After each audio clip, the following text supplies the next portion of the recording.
Do you ever worry about your porn use? Do you ever find yourself scrolling through endless galleries of thumbnails looking for just the right thing to get off on and have a moment of hesitation where you wonder, is what I'm doing here good for me? How much of this is too much? Porn is a hotly debated topic. Some say that it's nothing to worry about and it's absolutely harmless. Others argue that it's highly addictive, is harmful to your brain and to your health, and needs to be avoided at all costs. Now, full disclosure, this channel right here is about how to overcome porn addiction. So if you ask me about my opinion on this topic, you won't be surprised to hear that I do believe, yes, porn is harmful. But if you're a skeptic, bear with me for a moment, because in this video, my opinion doesn't matter. Instead, this video is about two simple tools that you can use to come to your own conclusions. Because let's face it, just picking one of many conflicting opinions to believe is not a great way to arrive at the truth. And sure, you could do a deep dive into all the research on this matter, but ain't nobody got time for that. So instead, here's a simple way for you to find out what is true for you when it comes to the questions,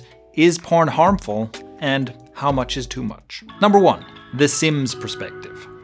Remember those Sims games that were all the rage back in the day? Are they still making those? My god, okay, so we have a lot to talk about, but they were like really hyping this thing. Anyway, in The Sims, you control these little characters called, well, the Sims. And the goal of the game is to influence your Sims' behaviors in such a way that they end up living a healthy, happy, and successful life. Unless you're a psychopath, in which case the goal is to trap them in an inescapable swimming pool until they drown. Now imagine that you zoom out from your own life. You take this bird's eye view and you yourself become the Sim in the video game. If your Sim started masturbating to porn on a regular basis, would you take that as a good sign? Would you encourage your Sim to do more of this, or would you try to change their behavior? Consider your life goals. Just like the Sim wants to live a healthy and happy and successful life, you probably have general life goals like that as well. Plus, some life goals are highly specific to you, such as maybe I want to win this chess tournament or I want to become a marine biologist. Just like with a Sim, whether or not you achieve those life goals depends on your behavior, on how you spend your time and energy. And I think we can all agree that spending a lot of time and energy on porn does not move you towards your important life goals. Unless one of those goals is, I want to reach a 100% completion rate on Pornhub. Now maybe a little porn use is not harmful, but at some point it clearly becomes a detriment. If you end up spending an hour or more on this every single day, that is a lot of time not spent on creating the life you really want. In other words, there's a lot of opportunity cost here. So that is the Sims perspective in a nutshell. If you are falling into a behavior that you wouldn't want the Sims version of yourself to do, that is a clear answer to the question, how much is too much? Number two, consider pizza. I really like pizza. It's just such a great food, isn't it? Man, those Italians, they have a way of creating things that are just... We all know that pizza is not the healthiest food you can eat, and you can definitely overdo it. Ever have one of those pizza hangovers? But consider this, even though pizza is so good, I like it so much, and it's clearly possible to overdo it, I'm certainly not addicted to it.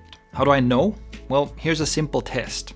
Can I go 30 days without pizza? And the answer is, of course, I often go 30 days without pizza without even trying. And that's because when I have pizza, I love it, but when I don't have pizza, I don't experience any kind of withdrawal symptoms. On the other hand, many years ago, the first time I tried to quit porn, I had a very different experience. I found it extremely difficult to go 30 days without porn, and I did have clear withdrawal symptoms. And that's simply because at the time, I was indeed addicted to pornography. The reason I'm talking about all this is because there's an important difference between liking something, even liking something a lot, and being addicted to it. Obviously, being addicted to stuff is not good. Getting hooked on something, whether it's pornography or alcohol or pills or anything else, is not good for your physical and mental health. An addiction changes your brain in unhealthy ways, and it changes your sense of priorities, making you hyper-focus on the thing that you're addicted to. So if pornography is actually addictive, that would indicate that it's not good for you, right? And here's a really simple way you can find out. Do the 30-day test. Simply go without pornography for 30 days and see what happens.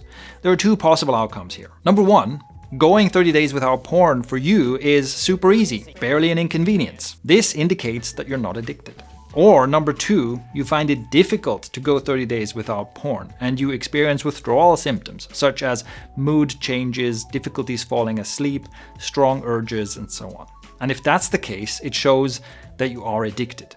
Simple. Now, maybe you hear what I'm saying and you agree so far, but you're thinking, sure, but I just don't want to go without porn for 30 days. I could quit any time, I just don't feel like it right now. If that's you, you need to know that this is textbook addict speak. If you want to be sure that you're actually not addicted and you aren't just fooling yourself, the 30-day test will show you. And let me give you a bonus tip that makes it easier for you to start the 30-day test even if you don't really feel like it. Here are some of the most common side effects that come from porn overuse. These include milder effects like brain fog, difficulties focusing, and a general lack of drive and motivation, all the way to more severe effects like a difficulty relating to people in real life because you have a tendency to over-sexualize everything, a strain on your romantic relationship, and the inability to have sex without fantasizing about porn. If you experience one or more of these symptoms, that's a good reason to do the 30-day test. If you go porn-free and the symptom gets better, then you know that the cause of it was porn, plus